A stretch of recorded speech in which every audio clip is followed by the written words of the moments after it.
Tuesday, November 19th, 2024. Welcome. We will start with a 20-minute meditation and then some Dharma and recovery reflections. So just settling into your posture.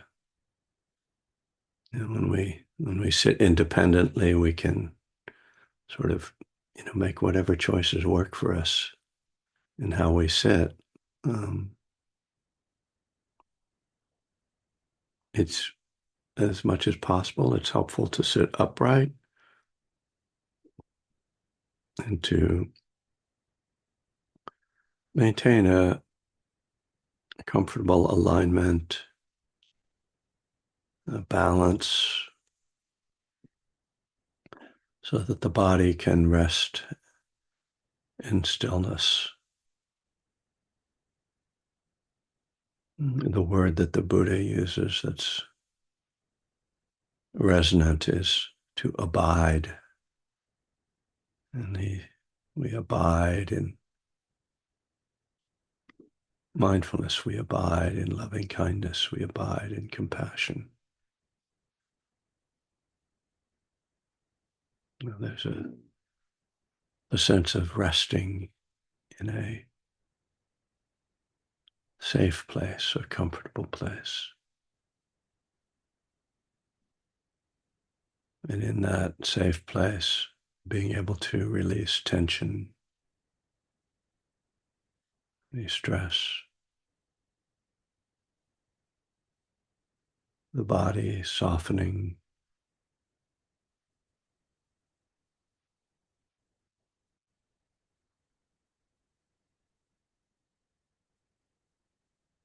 and feeling the body breathing,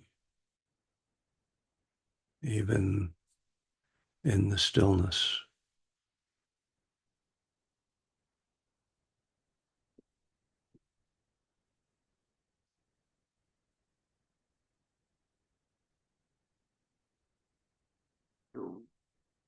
We're not fixating on the breath, but just aware that we are breathing. Might feel sensations of movement or of air touching.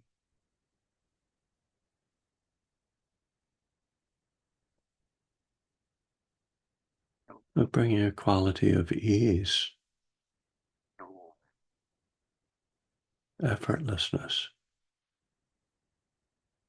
to our breath and to our attention.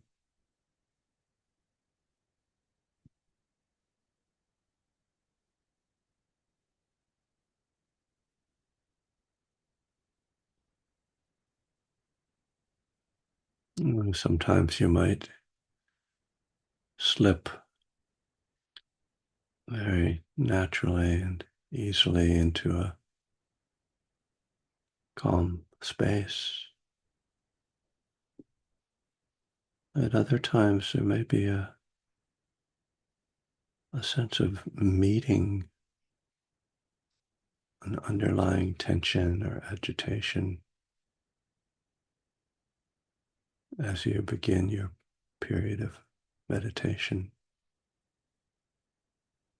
And this can take a certain acceptance, kind of courage to surrender to the difficult mind states.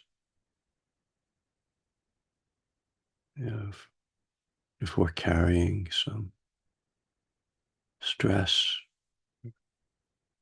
had some challenging interaction, or there's some problem that's troubling us, we can't necessarily just shut that out. Just decide to meditate around it or meditate it away. And so here we bring this willingness to turn toward that which is not comfortable, and breathe with that. Allow that in.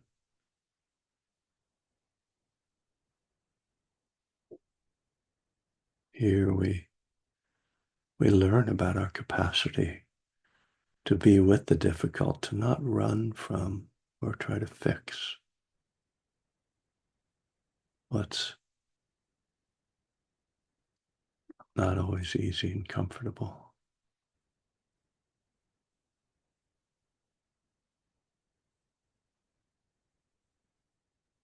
Our meditation always depends upon us feeling good, then it's really of limited value.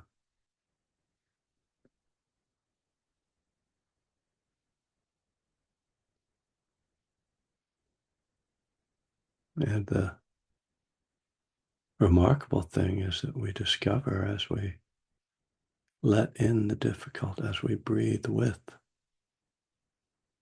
that which we would prefer to avoid or resist. This is where the transformation can happen. Not magic, not guaranteed, but often enough, by meeting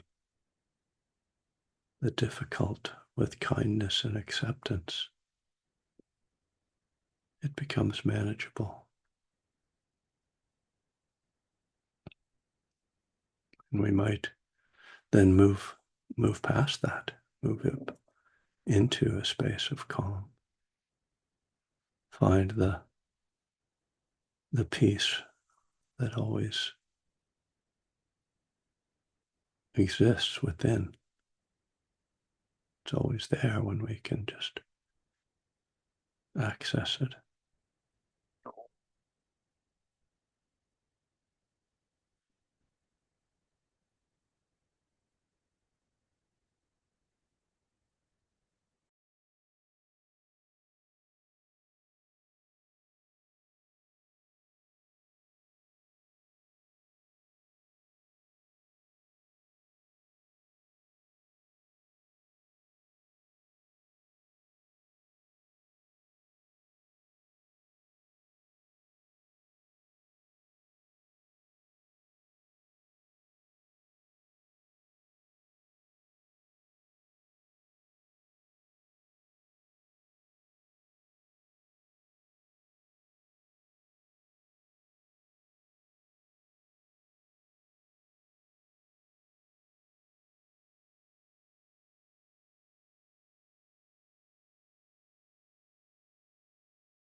And noticing when the mind has become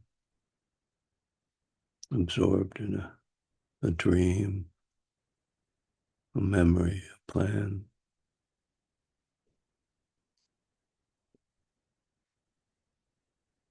As we sit, we don't have to blank out the mind. It doesn't have to be empty. But we do try to let go of those consuming thoughts that take us completely away from the present moment.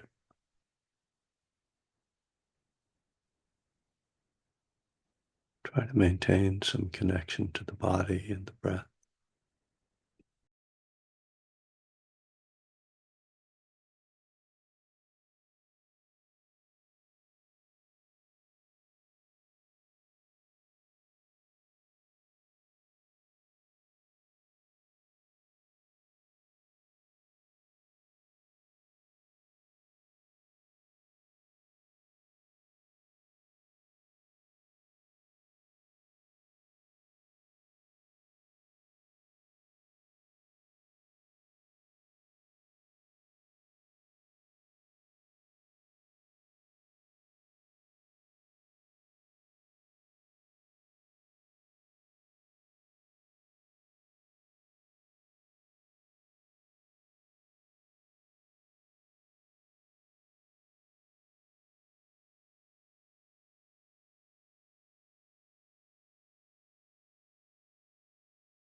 All right.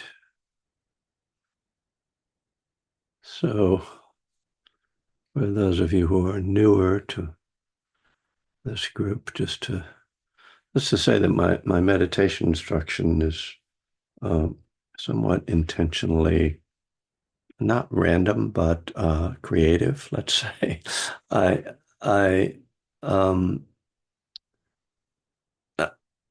I try to avoid trying to turn meditation into a mechanistic process that's just step one, step two, step three, because that's not how it really works. And um, so my instruction kind of uh, flows out of different ideas that arise for me that are kind of pointing to different ways in and ways to work with this process. Uh, and and so part of that is to encourage you to experiment for yourself, uh, and to see what works for you.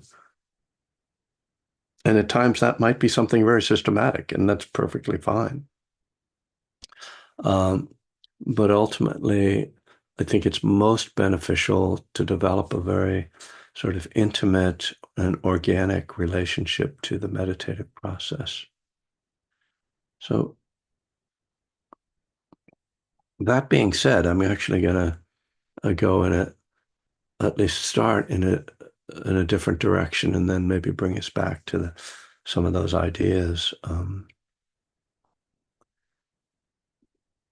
I was having a little debate in my mind, as one does, with Venerable Analayo, who's a very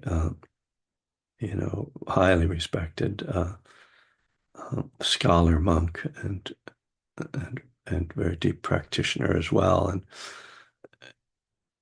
in his instruction on the Mindfulness of Breathing Sutta, the Anapanasati Sutta, he he says that we shouldn't pay attention to the sensations of breath, uh, and he says, and this is where I disagree with him, which is nervy, is a difficult person to disagree with. But he says that when you're paying attention to the sensation of breath, that what you're paying attention to is the feeling tone. So this is somewhat of a technical term, and some of you will be familiar with it, but it means that the feeling tone is the quality of either pleasant, unpleasant, or neutral that every sense impression has. So every time you hear a sound, taste something, smell something, see something, think something, feel something in the body, there is a, excuse me, an somewhat automatic response to it, which is that you either find it pleasant, unpleasant, or neutral. And so the instruction in the Anapanasati Sutta says we should um, be aware of the length of the breath, whether it's long or short. That's where it starts. It goes much further than that. But most people, when they give instructions on mindful breathing, say, pay attention to the sensations of breath. And that's certainly what I do when I give instruction on mindfulness of breathing. I say, pay attention to the breath, either the sensations of the air touching your nostrils. When you breathe in, there's a certain sensation. When you breathe out, there's a different sensation. Or typically we offer the option, which is, it's always helpful to have options so people don't feel trapped or, limited. Or feel the movement, and typically we say in the belly, but you could say the chest, anyway, or diaphragm, however you want. So now we're talking about something different, but it's still, we're feeling a sensation. So we're either feeling a sensation of air, or we're feeling a sensation of movement. We could say muscular and skeletal movement. It could be the diaphragm and muscles. So what is that we're feeling in Buddhist terms? So this is where it's not, when we pay attention to the touch of air, that's not the feeling tone. It's what the Buddha refers to as the elements. And this is why it's physical, it's part of the body. There are four elements, which is classical teaching. We find it in early, Greek philosophy, and I suppose you know the Greek explanation of the planet, of the world, and it's the same thing in ancient India, that there are four elements of earth, air, fire, and water. And so when we feel a sensation, when it's just the feeling of the sensation, what we're feeling is some aspect of one or more of these elements. It's not it's not a particularly, remarkable idea. Um, the the Buddha points to it in the Four Foundations of Mindfulness. He points to this, though, to help us to disidentify with our experience. So instead of thinking of this is my body and these are my sensations, it's just the elements manifesting moment by moment. So that's the insight that that is meant to be aroused by that reflection. But the experience itself is quite simple. It's just I feel the touch of air, and then I feel the movement. Now, it's also true that when I feel that air or I feel that movement, that there is a feeling tone that goes with it, right? So there are the elements. There is the body element aspect of it. It's not the body element, the body aspect of the experience. And then there's the feeling tone aspect. And now what we are starting to unfold here is the foundations of mindfulness. So these are the four areas of experience that the Buddha pointed to as the most productive ways to practice mindfulness, the most useful ways to practice mindfulness. Paying attention to the body, particularly would mean the elements. Paying attention to the feeling tone, pleasant, unpleasant, or neutral. And then paying attention to mind states, which has a whole list there. You can somewhat imagine what they are, though they kind of move between moods and things like concentration or just being distracted. What kind of a mind state are you in? And then the fourth is the most difficult to define. It's sometimes not even translated, just Dhamma's phenomena, but mental objects, like this kind of language that doesn't mean anything. So you have to sort of look at what it is. And the fourth foundation, the Buddha says we should notice the five hindrances, the seven factors of awakening, and then some other lists, aggregates, sense impression, sense objects. So I'm not going to try to get into, I can't, cover the four foundations of mindfulness this morning because that's not really my point. What I'm getting at is that, so first of all, let's say there's like a twofold strategy involved in Buddhist meditation.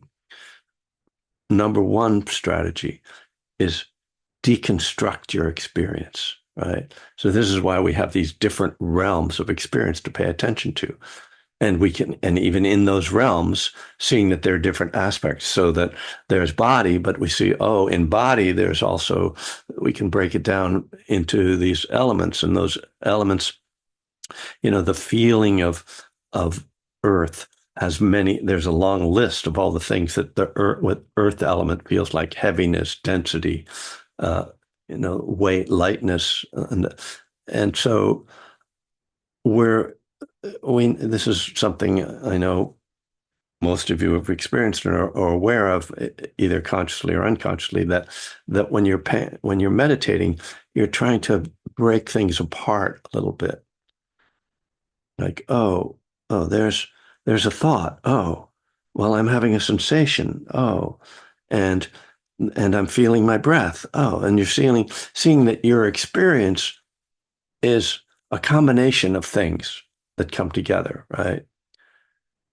But we start by trying to break it apart and deconstruct it, because before we can understand it as a construction, we have to see the different elements of it. Otherwise, we see it as a solid thing.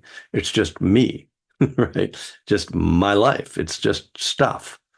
But as we look closely, and this is one of the things that can become quite fascinating when we start to see in minute detail different sensations in the body, or different, emotions, or a thought just sort of starting to bubble up, and we start to see all these different elements of experience.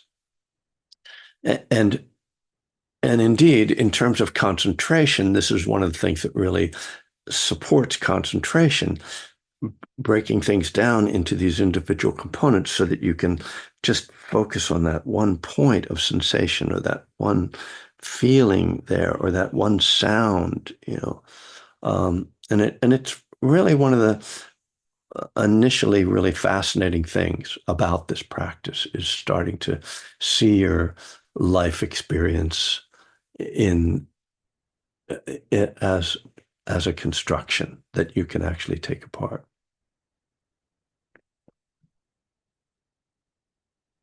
But that's not the end, right? That's not where our practice ends. Where we and And that's and that's beginning, end, middle. That's not quite the point.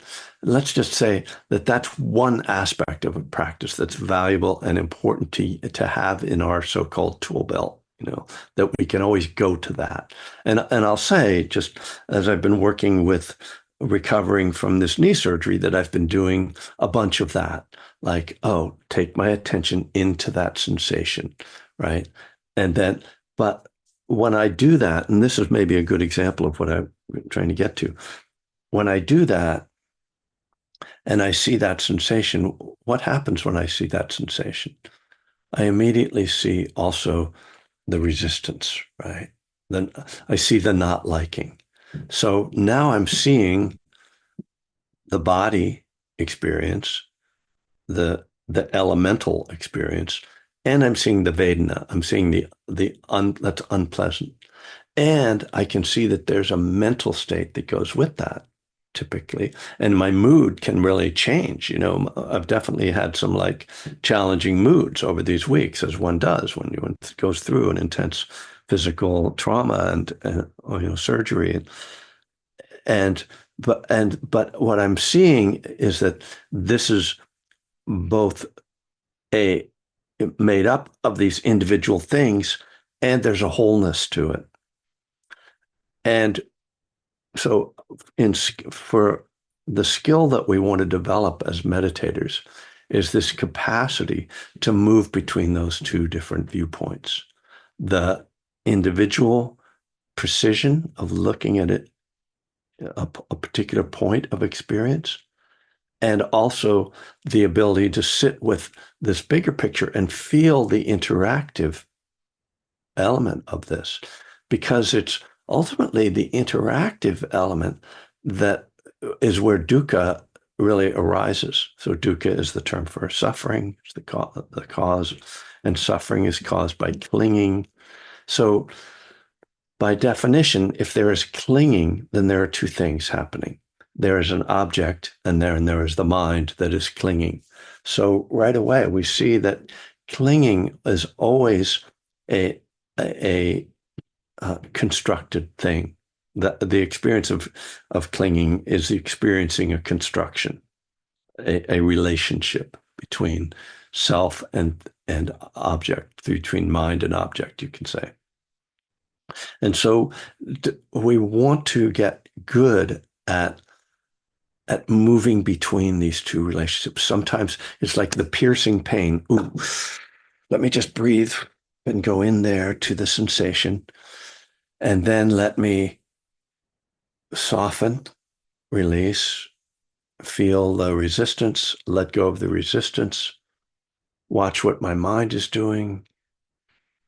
And then, of course, take some medicine or put on the ice machine or lie down, whatever, take a skillful action. So now we're actually, using our meditative skill to make life decisions, right? Which is like a nice thing to get from meditation.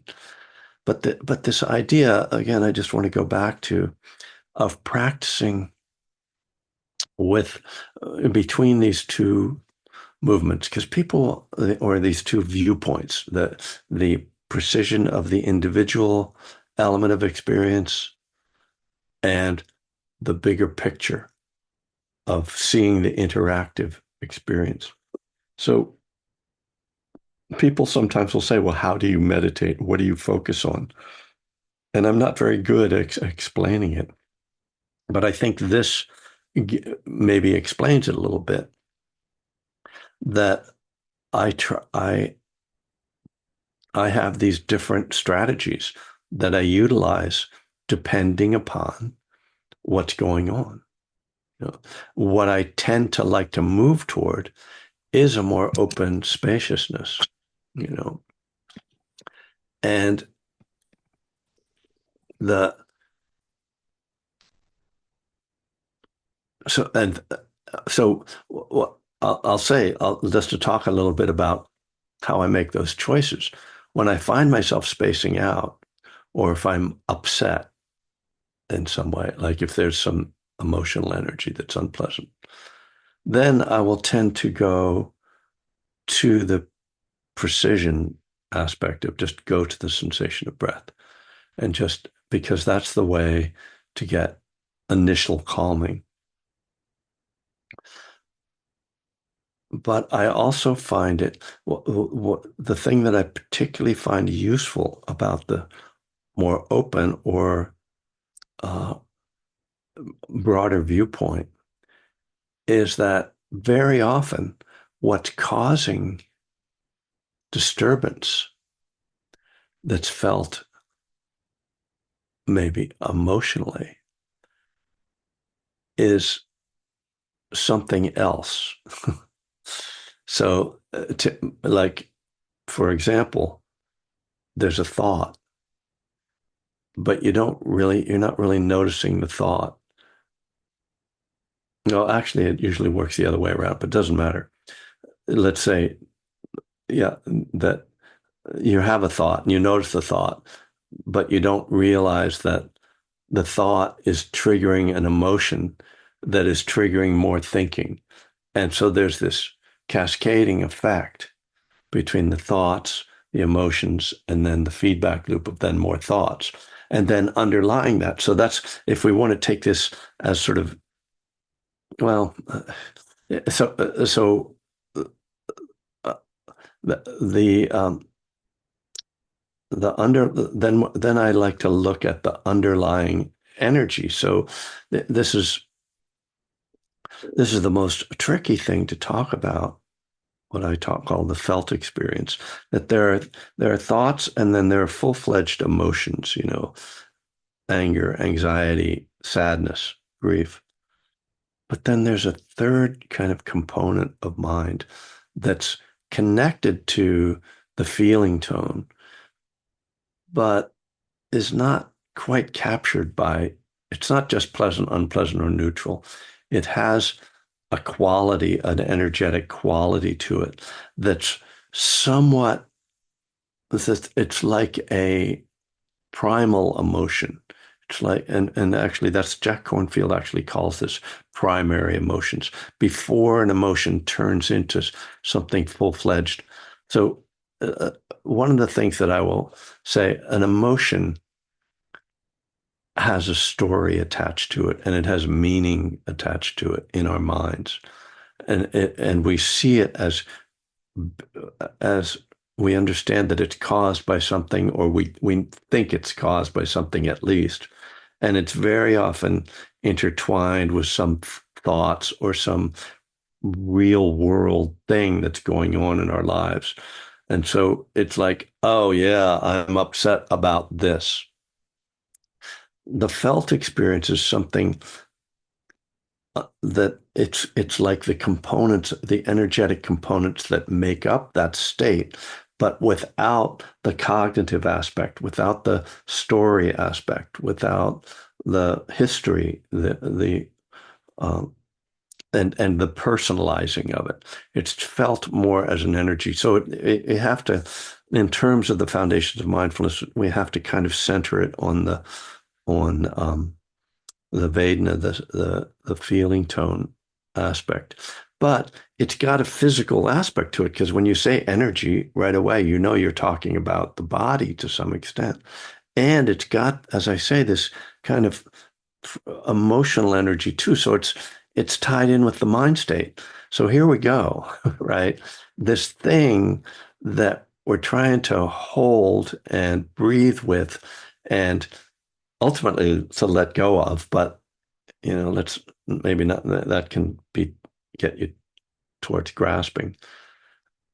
This thing, again, we see as a construction. It's sort of, it doesn't quite fall into a single category. And it's something I find very difficult to deconstruct. I don't, it doesn't really lend itself to deconstruction, but it does lend itself to mindful attention. And when we learn to uncover this, to find this particular subtle aspect of experience, it turns out to be, in some ways, like the release knob for a lot of dukkha, because it's where we get hooked. It's kind of how the hooking starts. It's like when when the fish just sees the bait and it's like, here it is. And we're not completely lost in the state. We're not completely identified with an emotion or a story or a thought, but we are in the process of moving into that. Or, in fact, well, another way of talking about it is that when there is a full-fledged emotion and story, and there's sort of like, this is what's happening, the energetic felt experience is always there beneath it. And so the one of my main strategies is to shift attention from the thought, from the emotion into this, to me, it's like underneath. Oh, what's it feel like underneath? Just the rawness of it. Yeah, yeah. And and it is that rawness and that discomfort that uh, is what makes us want to avoid it. You know, we'd rather think about our emotions. We'd rather, our brains, our minds have this delusion that they can solve everything, and that if there's something unpleasant going on, that we can fix it with our minds. This is sort of the story of the human race, right? We've done a lot of marvelous things like creating indoor plumbing, figured things like that out because it was really unpleasant just having these holes in the ground with crap in it. So it's lovely, and that we have water and everything that runs in it. But then we also like destroy the environment and create wars and stuff. And it's all because of this, trying to figure things out, trying to control things with our minds. And so learning to let go of on that level and drop into this just being with and allowing it to be uncomfortable. This is really the doorway, one of the doorways anyway, into real freedom from suffering. Because this is the process. This is another kind of description of the process of how suffering arises. There is an underlying stirring going on that bursts forth into full-fledged dukkha. And when we are able to just bring the attention back to that underlying stirring and just breathe with that and allow that, it tends to dissipate. It doesn't have a lot of grip on us in the same way that emotions and stories and memories and plans do. It's just like you take a breath and you feel it, and it's, yeah, okay, that's okay. Instinctively,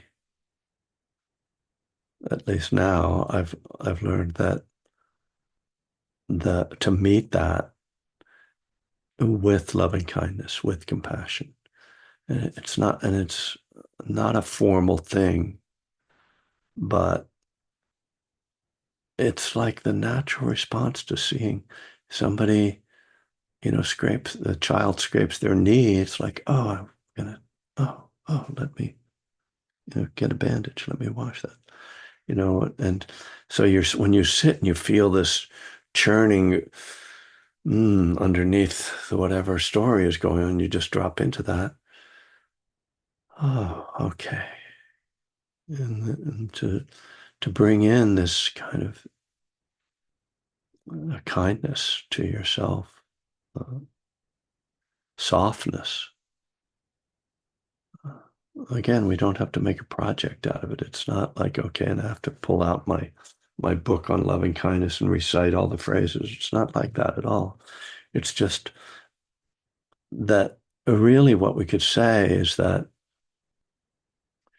the felt experience in that moment is unpleasant, and we're replacing it with a pleasant felt experience that we're familiar with. And this is one of the reasons why I suppose we need to develop loving kindness meditation to a point where that we become familiar with and are able to arouse that state with just a breath, with just an inclination of the mind, to breathe with kindness, to soften, to meet the unpleasant stirring with a pleasant, kindness, a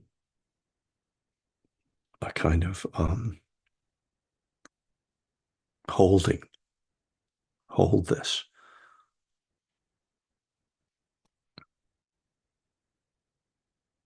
So this is kind of, taking apart our experience a little bit. I know these days I return to this point about felt experience a great deal, and it's what I'm writing about right now. So that's typical of my teaching, is that I come back to themes that I'm working on.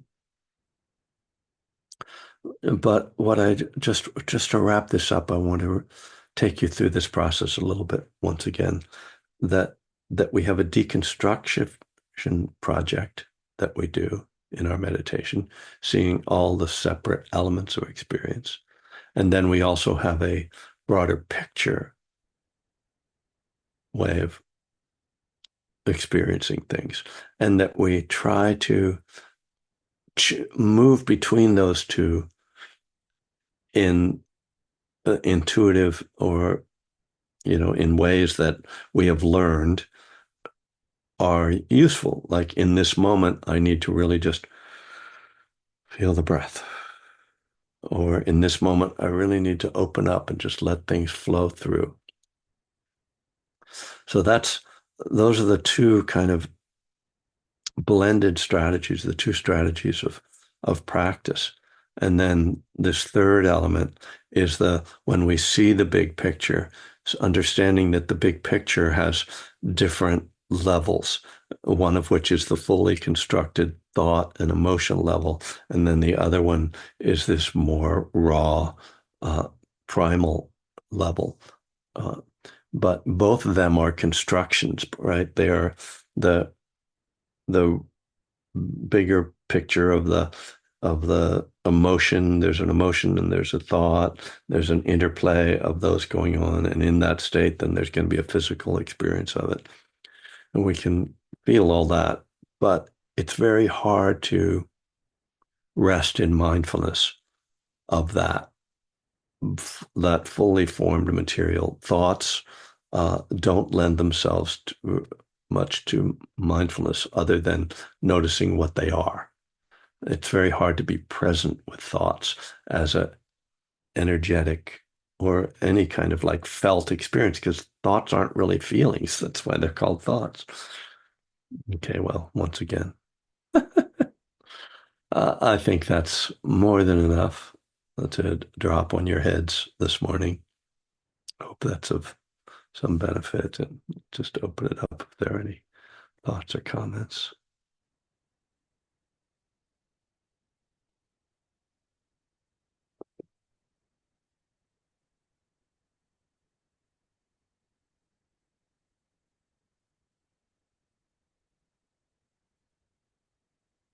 Hey, Bill.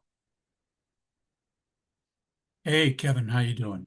Good. You Nice know, to I, see I really enjoyed this talk today, and it has a lot to do with my own practice, actually. But years ago, I remember Jack Cornfield, and I don't know if he's the guy who actually talked about noting, maybe not, but that thinking deal. Yeah. When you note during meditation that you're caught up in some kind of a story or whatever, and I've been doing it for years now, and I don't know, it's a weird sensation. It's almost like an eraser. Uh-huh. I might have to do it more than once, and then all of a Yeah. sudden the spaciousness just kind of reappears. It's just kind of a very strange sensation that goes on with me, and I don't know, it's something that I've cultivated, or if it's just part of the actual deal of meditation. I really don't know, but it does work. It seems to work for me, and I've used it for other things too. Other noting deals in meditation. So I just had your thoughts on that because when I go in there, my goal is I don't really want to say escape, but I do meditate every day for a peaceful feeling. Sure. And so when I go in there, I know I'm going to have thoughts. I know that this is going to pop up. I know this is going to pop up. And whether I use the noting thing or I just take a couple of breaths and all of a sudden I'm back into my little drop-in spot that I really appreciate. I don't know. I just was wondering your thoughts on this stuff. Yeah. Thanks, Bill. That's a great question, and it certainly relates directly to what I'm talking about. So that the noting practice, as I understand it, seems to have come out of the Burmese, the modern Burmese Vipassana tradition, and mostly associated with Mahasi Sayadaw, who was a great meditation master. In any case, yeah, Jack and Joseph Goldstein and other insight teachers often teach that. And so for those who aren't familiar with it, it's a process in which you just make a mental note pretty much of whatever is going on. So you might start by just noting the breath, like in, out, in, out. And then when you notice you're thinking, to just note, oh, thinking, thinking, or if there's a noise, hearing, hearing, etc. And it can become more, you can get more precise and start to note types of thoughts, which I think is also, can be valuable in terms of seeing what your mind tends to do, planning, remembering, judging, and on and on. And so this is a way, in terms of how I was talking about meditation, of deconstructing our experience, right? Seeing it as well as making it impersonal, not taking it as like my thought or some expression of me, but it's just thinking is happening. That's kind of what you're observing. So I do use this from time to time, not so much these days. The thing we have to watch out for with it is kind of a getting into almost like a chasing, and this is just like my neurotic mind that I've trying to use it as like, oh, I'm going to catch every little thing and like note everything, and turning it into like a competitive or like trying to do it right or whatever. And so the, so when I was on a long retreat early on in my practice, I found that at a certain point the noting was becoming more noise in my mind. And so it's just to notice, particularly on retreat, when things start to get quiet, that you don't have to keep noting everything, but it's particularly useful when there's a lot going on to kind of keep interrupting. Yeah, Um, yeah. I agree Um, with you there, 100%. But it- it's just one of those things that I use. The thinking just seems to be, it's like I said, it's almost like an eraser. yes. Weird. I mean, I might have to do it maybe once or twice, and then I just feel myself settle right back in again. But it's something I use. Yeah, it's quite striking too, isn't it? That as soon as you realize you're thinking, Mhm. it stops. And I guess the question I've always sort of had about that is that because as soon as you notice a thought, it stops? Or is it because there's some intention on my part to let go of thinking? So does it stop because uh, engaged in this process, but I don't need to have an answer to that. That's another thought, in fact. uh, but um, but yeah, that's what's useful about it. It interrupts, and so that's certainly we can say that a lot of what practice is until things quiet down is interrupting the the mind. Just to put it in the simplest terms, it's just interrupting all the mental processes until they get, the mind gets tired or whatever happens. It's just like, okay, fine. If you're not going to let me play, I'll just sit here in the corner.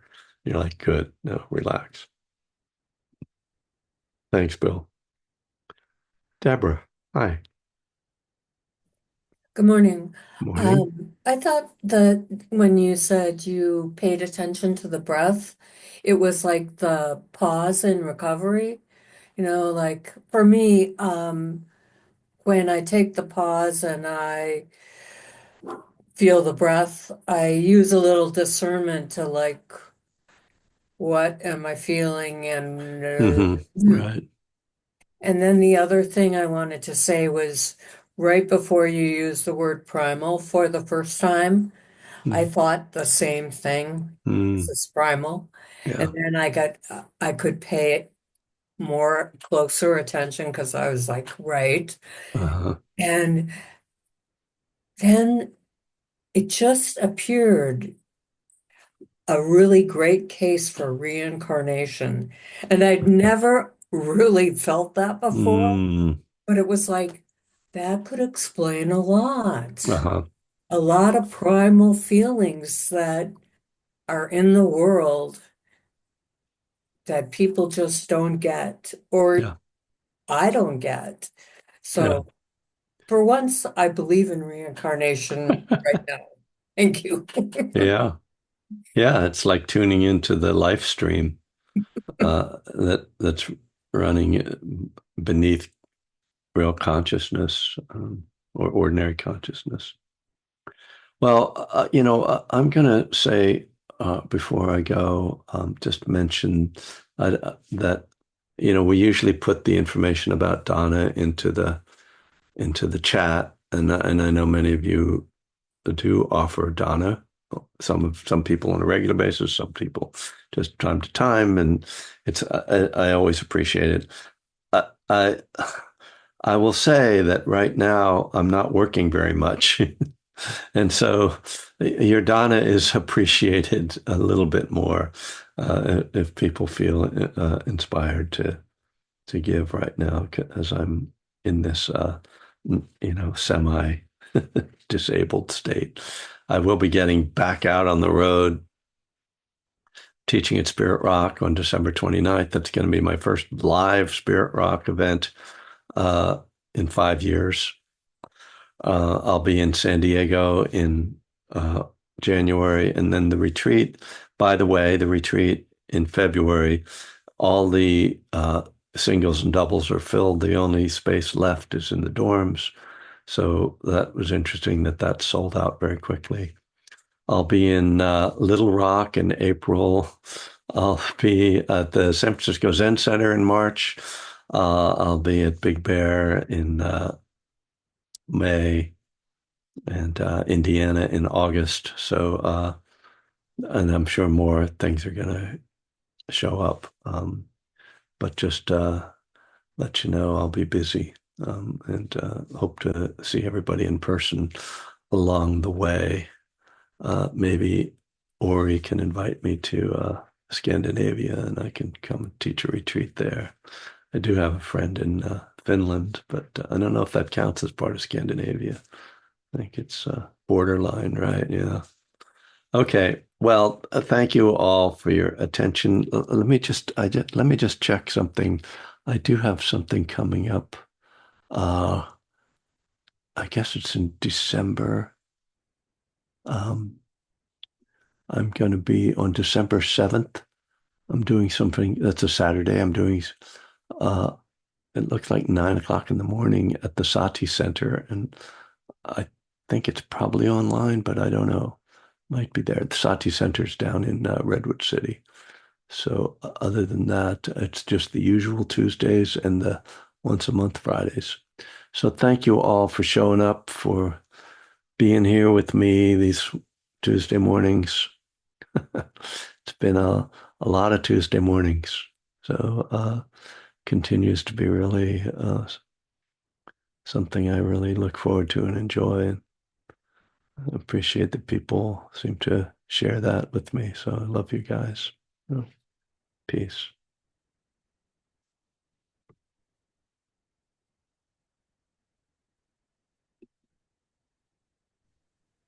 Thank you. Thank you. Bye.